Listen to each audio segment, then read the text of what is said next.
This video details the necessary basic steps in performing a lumbar puncture. The main diagnostic indications for an LP are to rule out CNS infection or other illness and to evaluate for subarachnoid hemorrhage. Some of the other therapeutic and diagnostic interventions include evaluation and management of pseudotumor cerebri, delivering intrathecal chemotherapy or evaluating for CNS metastases, measuring the opening pressure, injection of radio-opaque dye for spinal imaging, and providing spinal anesthesia.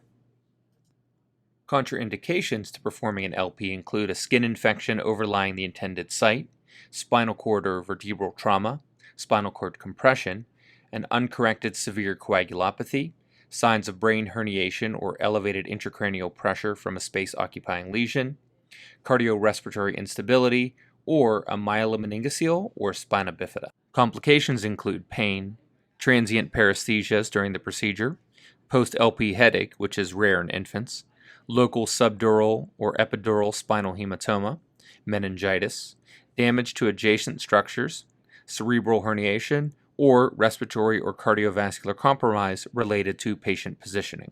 Necessary equipment is often found in commercially available LP trays. It includes sterile drapes, gown, gloves, and face mask, topical anesthetic, 1% lidocaine with or without epinephrine, a spinal needle, sterile collecting tubes, betadine or chlorhexidine, and a manometer if measuring opening pressure.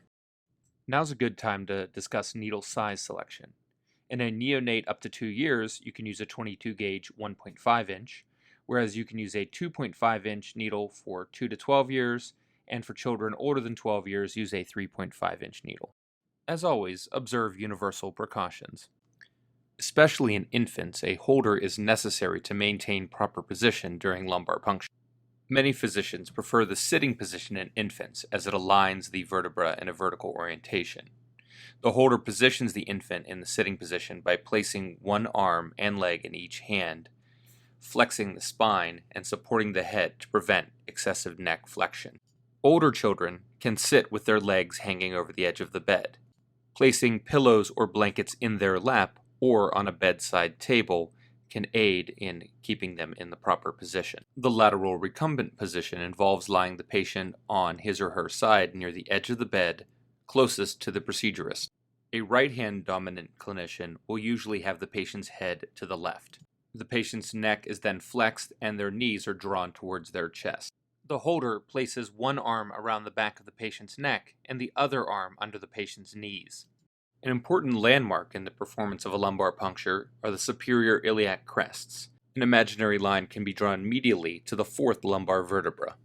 In general, the L3, L4, or L4, L5 interspace are applicable to most patients.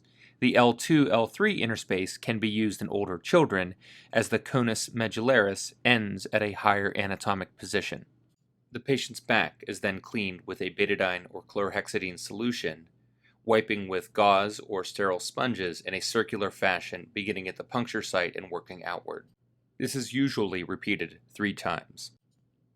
After placing a sterile drape, relocate your desired puncture site. Inject 1% lidocaine into the skin and subcutaneous tissue along the intended path of the spinal needle. Now is a good time to review some relevant spinal anatomy. While performing an LP, you will pass successively through the skin, fascia and subcutaneous fat, supraspinous ligament, interspinous ligament, ligamentum flavum, the epidural space, the dura, and then into the subarachnoid space, where the CSF is waiting. Insert the needle in the midline with the stylet in place. The bevel will point horizontally in the sitting position and vertical in the lateral recumbent position. Advance the needle into the posterior ligaments, angling towards the umbilicus. In order to improve the chances of success, especially in infants, we recommend that you remove the stylet once you have entered 0.5 to 1 centimeter. As you advance the needle further, expect slight resistance when inserting through the ligamentum flavum. You may feel a pop or a give as resistance decreases as you pass through the ligamentum. Continue to advance ever so slightly, and watch for the presence of CSF in the needle hub as you pass into the subarachnoid space. You can then collect 1 milliliter at least of CSF in each sterile tube. Tube 1 is for gram stain and bacterial culture. Tube 2 for glucose and protein. Tube 3, cell count and differential. Tube 4 is for additional labs, including viral assays, fungal culture, cell pathology, and special chemistries. Once you've gotten all the CSF you need, replace the stylet into the spinal needle and then remove it. Finally, clean the site and apply a dressing.